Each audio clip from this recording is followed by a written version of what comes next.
Just decide to make an upgrade. Welcome back to another episode of the Upgrade My Classroom podcast. My name is Kevin McKellar, the host, and this is the show where we teach proactive mental health and personal development strategies for teens so that teachers, education professionals, principals, administrators, whoever can come listen to the show, learn a few things, and go try to make an upgrade in their classroom. Go teach better social and emotional frameworks and decision-making frameworks, and be able to build the resiliency in our students that is so desperately needed now. And today I brought on a really special guest. His name is Scott Todnem, and he is a middle school health teacher out in Naperville, Illinois. And I found him online because I was doing a little bit of just research in the community of who's really doing a good job at teaching mental health strategies to secondary students. And this guy Scott shows up, and I found his YouTube channel. And man, has he got such a great first of all, he's got a great view of his classroom. He must have like a GoPro in the corner of the class, and he's got this really great view of him teaching these awesome activities to students.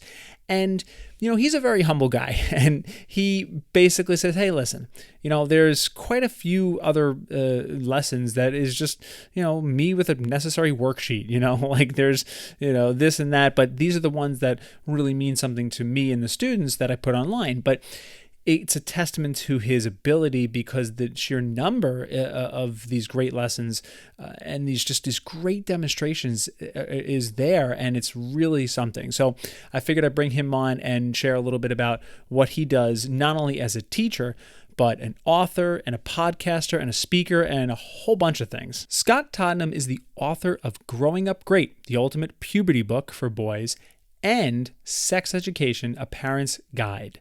Scott has been teaching health education at the middle school level since 2001 and was awarded the 2019 National Health Teacher of the Year Award. He uses his platforms to promote cultural diversity, gender inclusivity, mental health awareness, and suicide prevention. Scott is a nationally recognized presenter and travels to speak about mental health and the benefits of quality health education programs. So with that being said, let's jump into my conversation with Mr. Scott Todnem. Scott, thank you so much for jumping on today to have a really awesome conversation. I'm excited. I want to give you a few minutes to kind of introduce yourself to the audience. Tell us who you are, and what you do. Let's go with that. Yeah, sure. Well, I'm Scott Todnem.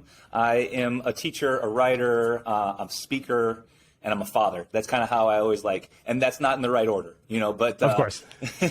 I have been teaching at the middle school level for 20-something years, 23 years now. And that means I teach 6th, 7th, and 8th graders, and I'm a health educator. And that's a separate class of its own. It's a quarter class. So I get to see the students each school year, pretty much all the students in school in 6th, 7th, and 8th grade for about a 9-week time. So I did that. I also have coached, I coached the running sports for a number of years. I ran some of the student travels, like the student trips to the state and nation's capital. I got really into fitness, and I was interested in that. I co-owned a gym for over a decade. And then I also am an author. So I write books besides just stuff online. And I'm a creator. I guess at this point, it's okay to call myself, I create videos. I create podcasts with students and then kind of on my own. And that allows me to do some speaking too. So I'll kind of go into other schools and then with national or statewide conferences for other teachers. I'm just kind of finding out what I like and what I'm good at. And this is all part of the journey. Do you have other teachers in your building who will look at you and think like you're a superhero? Because all those things you just rattled off, I can feel as if there are some teachers who cannot believe that you are able to do all that. It might be true, but they don't. Then that means they don't know the real me, because the real me is a mess. I hate to say I'm a mess, but there is tons of other stuff behind the scenes that is far, far from perfect or from being that superstar. I make mistakes all the time, fail all the time at stuff. And so to put somebody on that next pedestal is not knowing the reality of being a human being. So I try and knock myself down some of those. If anybody ever says stuff like that, I really try and deflect it and shy away from that type of attention because it's just not accurate. So everybody's got their own things that they're doing, and they're a superstar in their own right, whether it's in their classroom or not. It's specifically in education, people might think, well, you seem like you've got it together and you can speak, and yeah, I can do some of that stuff, but it's also just because I've practiced and I've failed a number of times. But yeah, I do a lot, and it's probably at times too much. But in all honesty, that's the stuff that keeps me going. If I was only teaching that class that I teach, let's say I teach it, 12 times a school year, that stuff would get pretty stale for me and a little stagnant. So I love to have this stuff sprinkled in. It just keeps me going. And anybody that works with young people especially knows that it's those moments where you can do things outside of the norm that develop the rapport and like that connection with other people, whether it's like a music teacher with small groups or a coach in particular, extracurricular events. So this podcast and the video stuff that I do with the students, it's just that the other way of creating. It's just like another chance for me to connect, and it kind of just keeps me going at this point. I don't know if I would be, if I wasn't so far into teaching, I'm not sure that I would do it. Like, it's kind of crazy to say, but that's the truth. This is the stuff that keeps me going. So I completely agree. And again, as I said off camera, very impressed. Because let's be real. It is teaching itself. Yes, you've been doing it for a little while now, and you've got your system, and you understand your district very well, you understand your building very well, you understand what's expected of you. So that kind of is not as much of a stressor. But at the same time, teaching is difficult. There's a lot, because there was this great thing on social I saw recently where it said, imagine you work in corporate America, and imagine you had 6 hours of straight meetings with like 2 40-minute breaks, and each meeting had to be incredibly engaging and thought-provoking, and then there was learning objectives that had to come out of these meetings, right? And that is exactly why teachers are fried sometimes, because it's so true. And they said the best was, but wait, all of your coworkers, their prefrontal cortexes are not developed yet. And I thought that was great, because it's true. So there's the day itself is a lot. And then you have all these other entrepreneurial endeavors outside of that. I want to get right into the nitty gritty here about what we're going to talk about some today, which is the mental health of our students, and especially in middle school, I think is one of the most challenging and revealing times of a student's life. And I want to use exactly what you said as a jumping off point, because this was so interesting. I asked you, do other staff members think you were like a superhero? Because primarily not that you're doing everything perfectly. It's that you're so ambitious and you have all these things going on.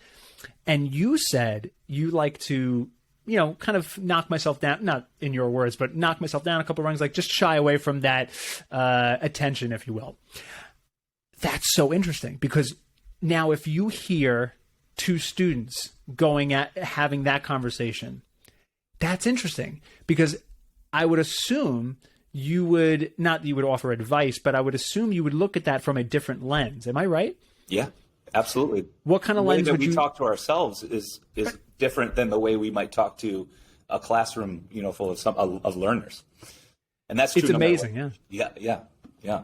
So let's jump in. So let's talk about the thing that I found so interesting, that you online, especially in your YouTube platform, you have awesome videos of such great physical activities and exercises that you do with your students. Where did that come about? I'm assuming, just obviously from the many years of teaching, that you have your lessons and your plans that you kind of take to the next level. But specifically, was there something that was premeditated about all these type of actual activities, or is it just coming from experience? Yeah, that's a good point. I think if we just back up to the stuff that I share online is oftentimes the things that people want to watch. So people won't want to watch necessarily a lesson online of us working through national standards in a way that is not as physically active or as engaging or as flashy, so I kind of always claim like the media that we put out, a lot of it's just the highlight reel of our life. And that's the same way whether we're on Facebook, Twitter, Instagram, TikTok, you name it. We're starting to kind of trend a little bit more to the genuine stuff, which I'm a big fan of. But I have to say that first is like the things that I'm sharing aren't necessarily my day to day.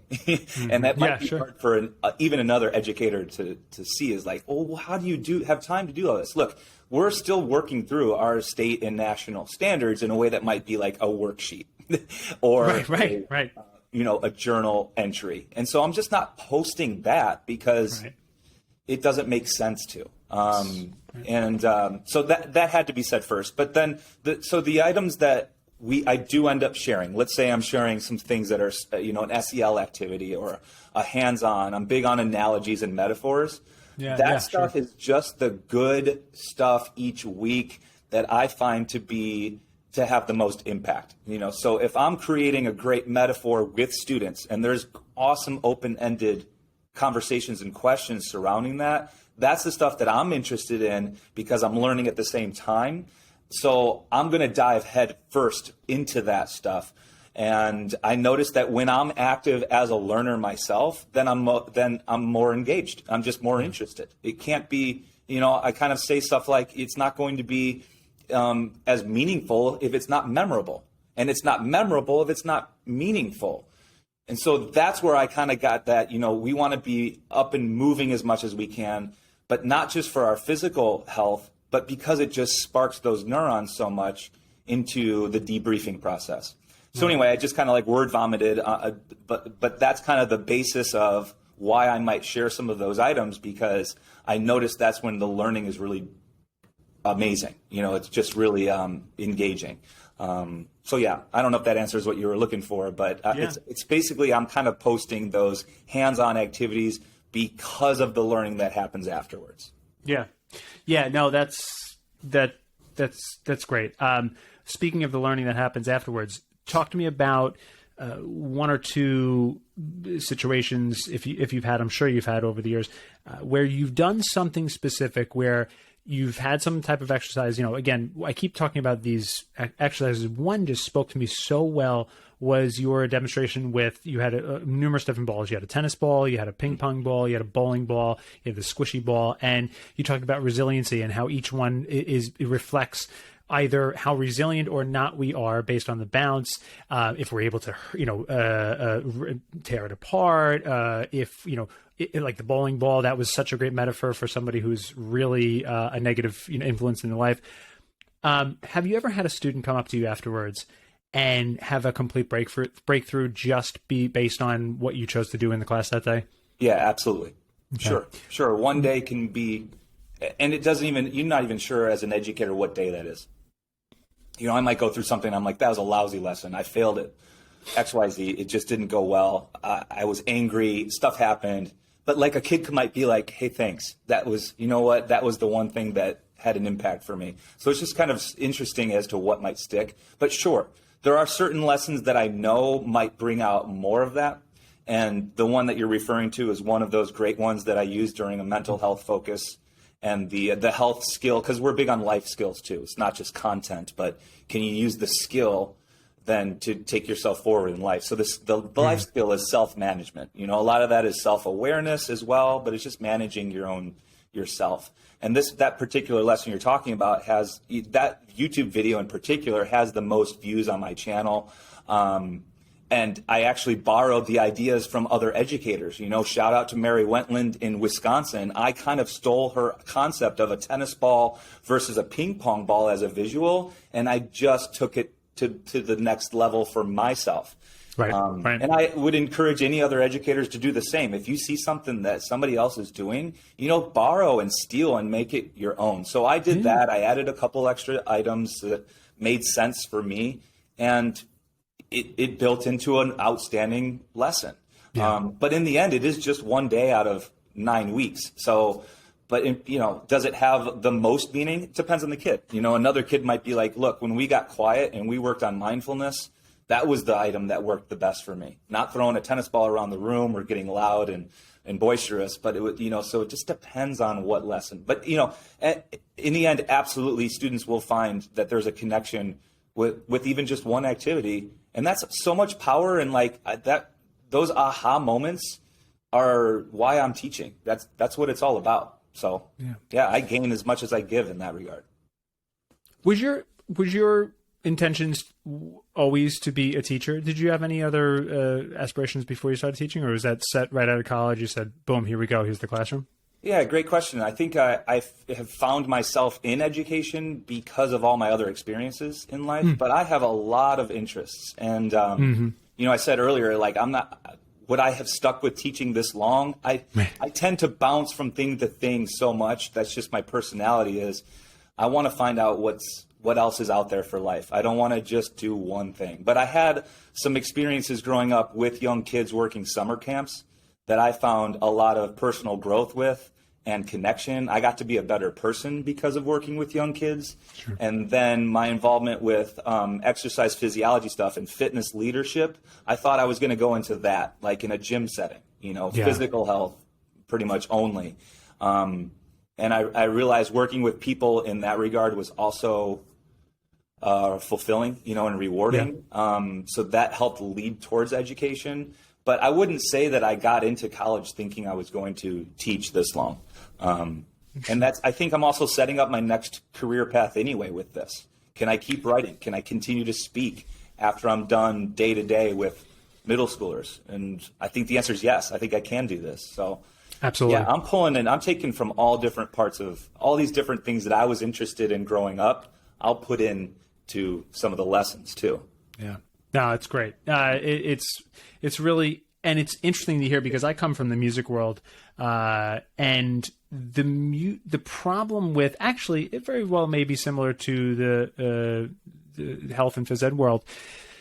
We are very insular within our craft, which you don't often find with a math or science or social studies teacher. We are very, and when I say insular, we're very passionately connected to the craft as well. So the sport, the music, the instrument, whatever it is. So sometimes I feel like it's the conversations I have with other fellow music teachers. Well, no, not sometimes. Oftentimes, and very, very poignant is they look at me like, why aren't you not teaching music anymore?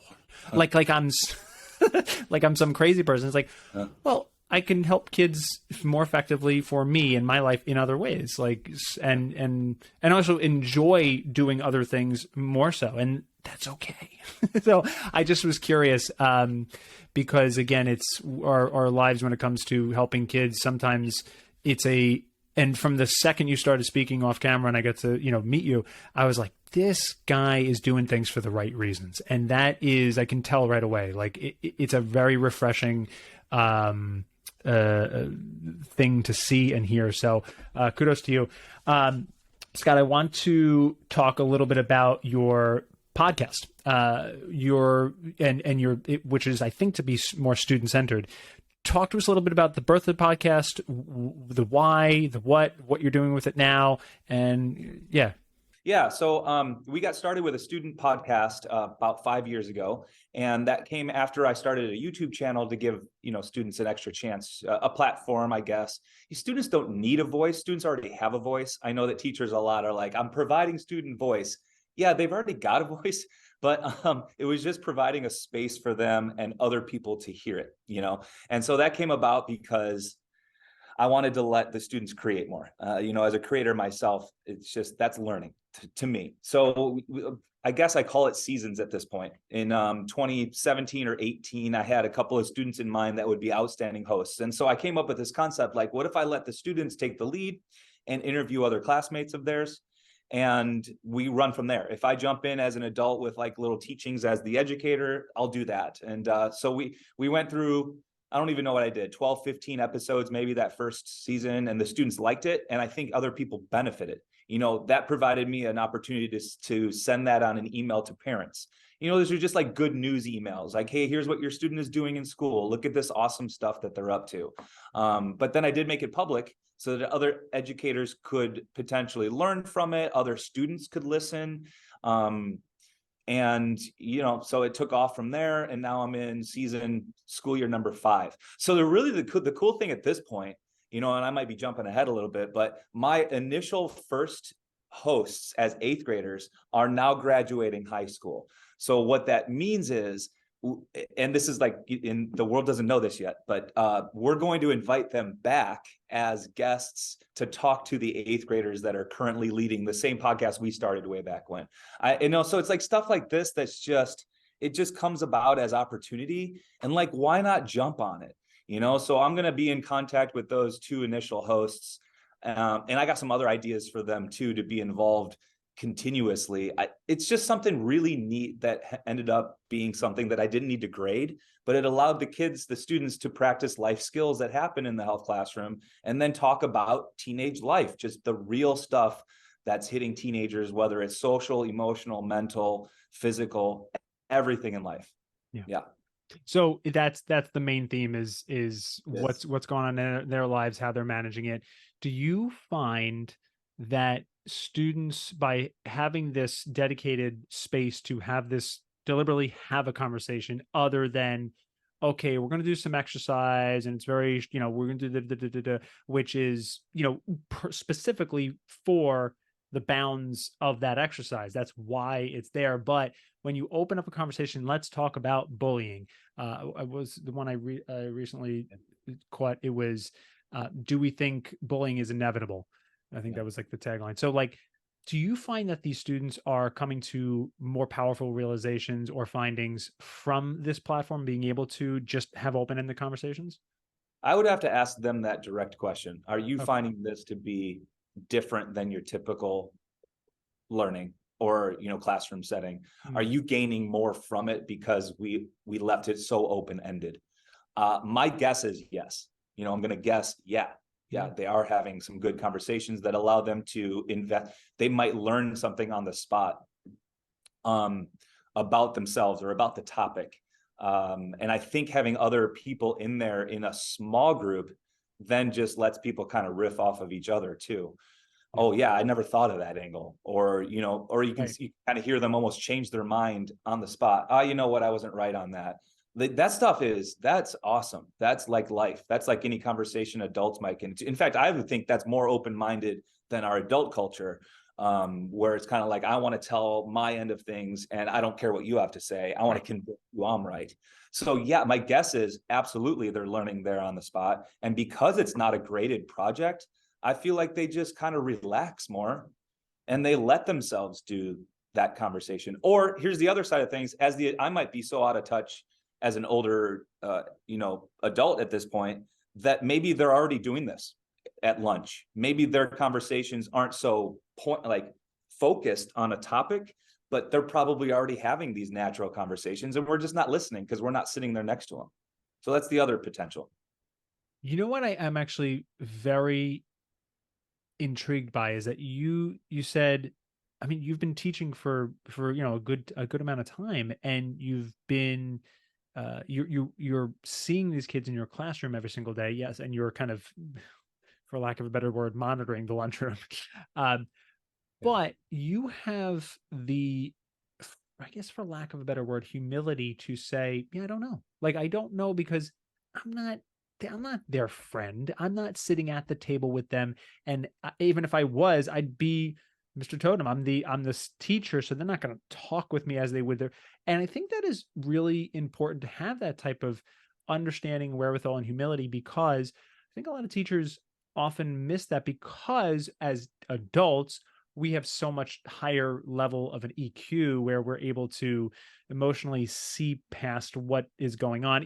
So we think we know what they're doing and what's going on and what they're saying, but maybe not, because we're not there. And I think that's really important, because from what I understand, is that one of the things that students want the most nowadays is to be heard, by adults, and to be heard by figures in authority, that this is how they're feeling and this is why they're feeling that way. Meanwhile, it is very easy for any type of adult, whether you're a parent or a teacher, to yeah, you could put on the mask, but in the back of your mind, I know what's best. Just listen to me. I'll wait till you're done talking, and I'll tell you what you should be feeling, right? Like, and it's hard. So I appreciate that humility. I think that's important. Yeah, I guess we all have. We're all gonna have our own biases, and like if I'm supposed to be teaching lifelong learning, then I have to try and model it, and it's not going to be perfect by any stretch, but I try and practice what I preach, and that gets real difficult. Sometimes I just actually did. It's funny. I did a YouTube video not a couple months ago, like those who can't do teach. That old quote. Right. I mean, is there something there that's, I know it's sarcastic, but isn't there something there that's kind of truthful? But to the end, like, yeah, I hope I'm open to learning from my students. Otherwise, I'm not very much of an educator. But that's what the podcast ended up being. So I ended up doing some adult interviews, and that just got to be too much. The workload for me to try and balance and have a family, Right. 4 kids of my own. And like Right. I realized writing books and doing the podcast, it started to have an impact on those really close to me. So I have to be truly mindful of the time that I'm trying to put into these extra endeavors and make sure that I'm, again, practicing what I'm teaching others to do. And that's maintain a healthy life balance. Perfect segue. I want to talk to you about what you do teach, and we'll kind of get into some of the, I guess, the details of what students can benefit from when it comes to SEL in particular. You know, when you're dealing with middle school students, what is it that you can say to them so that they can better manage, or I'm sorry, what is it they say? What is it that you teach so that they can better manage their own understanding of their mental health? I'm not necessarily talking about set a routine, because that's will provide a mentally healthier lifestyle. Learn how to take a deep breath, because I'm not talking about the tactics. I'm talking about like Yeah. the awareness of whether or not they are in a good or not so good place in their mind. Is there a conversation that you have often with them? Is there a specific tactic of awareness that we have, or what does that look like? Yeah, I suppose what you're kind of asking is like, how do we develop a self-awareness? Yes. Is that what It was a am I hearing you much, say that much correct? more clear and concise way of saying that. Yeah, and that, boy, if we had a trick on that, we're making millions, and deservedly so, because that part of the human experience, to be so self-aware and have the emotional intelligence to develop that while knowing while it's happening, that's so truly meta. And I don't mean that in the Facebook, Instagram word. I mean, like, you're thinking about thinking. That's so fun for me to try and get to, but I don't know if I have all the answers. So the thing that I found to help me personally would be this concept of mindfulness. And to teach mindfulness is just almost like this overarching theme on social emotional learning anyway.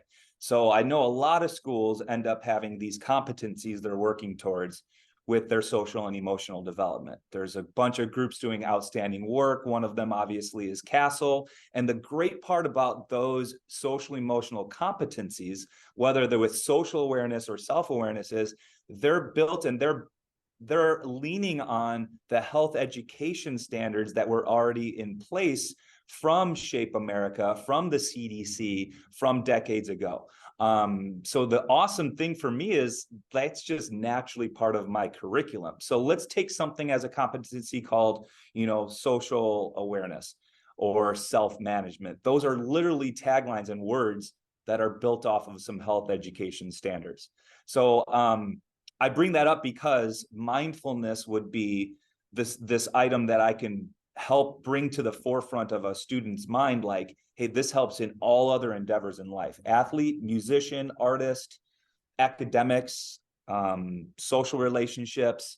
Can you be present in the moment without judging yourself or others about these feelings that come and go? Can you be aware and observe the present, the now? Because we get so stuck living mentally in the past or mentally in the future that just bringing that alone is a great starting point, and then from there we can get into specific tactics like, hey, how can you breathe and create focus? Or what if you find yourself frustrated? How do you calm yourself down if you're angry? What if you get so excited that we're overly happy? You get to this point where we're giddy and stuff like that. How can you maintain that consistent calm, or maintain that content spot in mindfulness in life?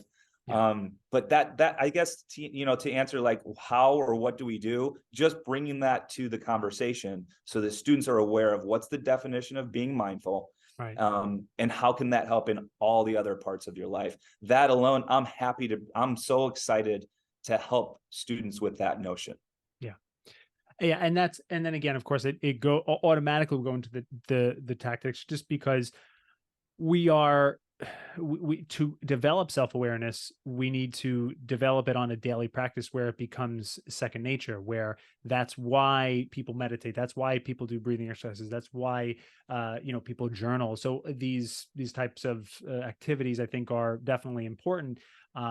But that's I think the only way where students will get enough practice where then they're in the moment and they have that issue that they're about to have with somebody. They're either, whether they're a fight or somebody says something to them, and they can pause, and their nervous system is able to take over and say, and it's like, I know, all right, that person is feeling really bad about themselves. They're broken. Like, so I can now determine what I need to do with this information they're saying to me, right? Like whether it's bullying or whatever it may be.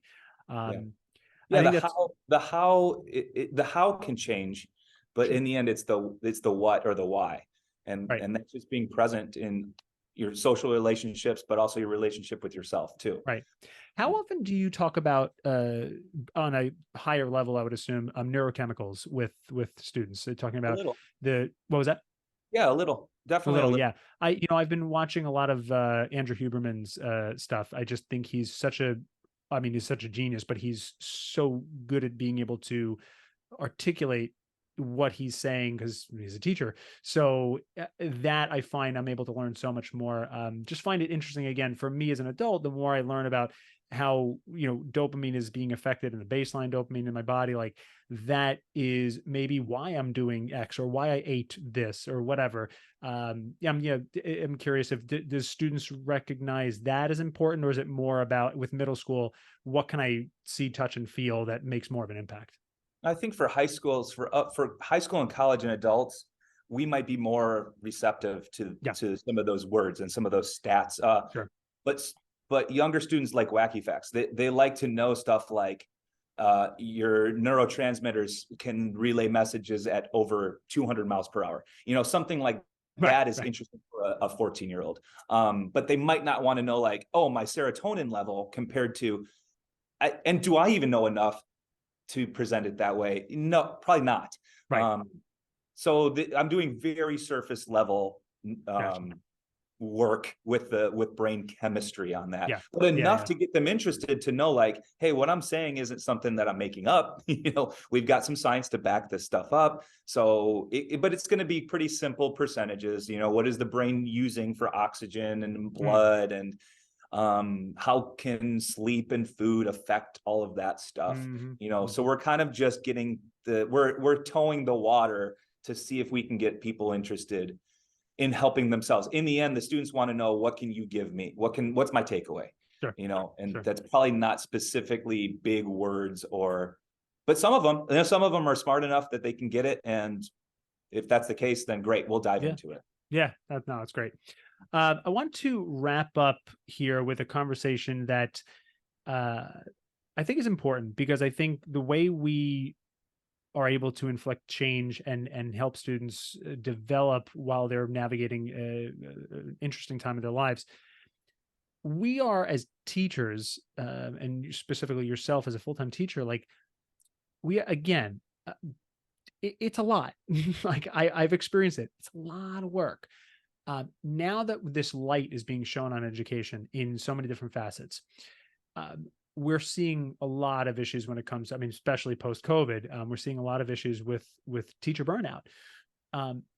Is there any specific, here's my question: the tactics that we teach our students, Can teachers use the same tactics to help them throughout their day and their lives, or does it change a little bit for adults?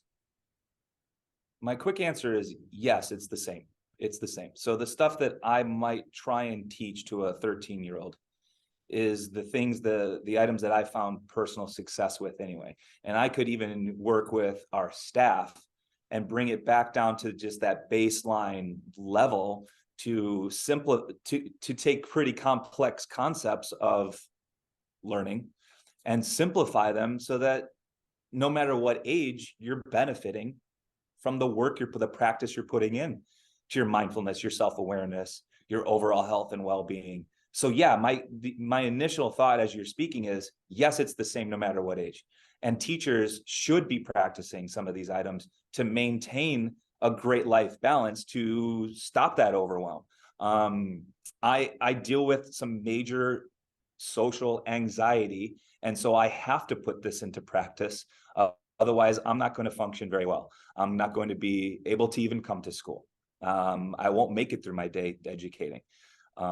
So the greatest part that I found that I'm helping students understand is that mindfulness piece, like what am I feeling and how can I work my way through that for emotions? Am I feeling overwhelm or burnout, and why? And first off, I guess, is that okay? And then why, and what do I do? So how do I respond after some of those reactions? And that's just, again, being mindful. So yes, please, teachers should be looking into this. How can admin help? How can community members help? How can school board members help? I don't know. I wish I had all the answers on that stuff, but I do know that just opening the conversation about mental health and about that overwhelm that you mentioned, that enough, just being seen and feeling heard is like young people. They want to be seen and heard. Well, so do teachers and so do parents. So I think that we once we have conversations and open up a dialogue about this, it's like anything in my health classroom. We're not going to trigger people. I might have tough topics, but I'm not going to cause an entire group of 30 people to go use illegal drugs because we mentioned an illegal drug in the classroom. Once we gain more knowledge, we see that those statistics actually tend to go down. If we have comprehensive sex education, if we have an open conversation about suicide prevention, we're not causing 30 some individuals to now become suicidal or to have an eating disorder. Or if we do it correctly, then those open conversations shine that light on. People feel seen and they feel heard, and then they can relax just a bit to know, all right, I'm not the only one feeling this. I'm not the only human that's ever gone through this, and there are ways of coping correctly. Well, we see that all those numbers and places that have a great setup for this, SEL work. I know that this is polarizing for a lot of the country and the world. It's become like almost like these are naughty words, like we're grooming kids in some weird way to do stuff that's fitting a narrative that certain people in education want. Scrap all that. Just realize we're having honest conversations and teaching young people the skills to live their life. In the end, isn't that what we want? Isn't that what we so? That's a kind of a long-winded answer to get around to, yes, we should all be having these conversations and learning from each other in the meantime. I'm so glad you touched on that last piece, because I think one day we'll have to do a part two, because that is another very interesting topic of how polarizing these words, SEL has become, which is very interesting. But another time, it's a great excuse to put a pin in it. Have you back another time. We'll chat about that. Scott, thank you so much for taking the time out of your day. Tell everybody where they can go if they want to learn a little bit more about you, pick up one of your books, if they need it. Where would they go? Sure. So everything that is needed in that regard is at my website, lifeisthefuture.com. I'm pretty much the only Todnem, not the only Todnem, but if you type in TODNEM into social media platforms, I'm usually the one that shows up. YouTube and Instagram tend to be kind of the ones that I'm on right now, but who knows? We'll kind of evolve as media evolves. But everything on the website, lifeisthefuture.com. There's lesson plans there, stuff that I write up that I share is all public. There's videos that you can check out there. The book links can be found there or on Amazon. But Yeah, that's kind of just a tagline that I enjoy using because I'm so big into metaphors and analogies and acronyms. But that's kind of my thing, and I've helped students with, calling the podcast the same thing. Life is the future. But anyway, that's where everything can be found in regards to me. Life is the future, folks. Scott, thank you so much for your time. Really appreciate it. Yeah, thanks so much, Kevin. So that's it. I hope you enjoyed today's episode. I hope you really enjoyed my chat with Mr. Todnem. I was really happy to connect with him. Part of a little bit of a selfish part of this podcast is for me to connect with other like-minded professionals in this mental health space, in this youth space. So I'm really, really happy I got to meet him, and hopefully in the future we'll do some type of collab down the road. So if you want to learn a little bit more about Scott, you could head over to lifeisthefuture.com. That's his site where he has his 2 books and his student-led podcast, which is awesome, and all of the information you can learn about Scott. If you like today's episode, then let me know by hitting like, hitting subscribe, and hitting the bell notification to be notified every time I release a new video. I'm curious, let me know in the comments, what part of this episode really resonated with you?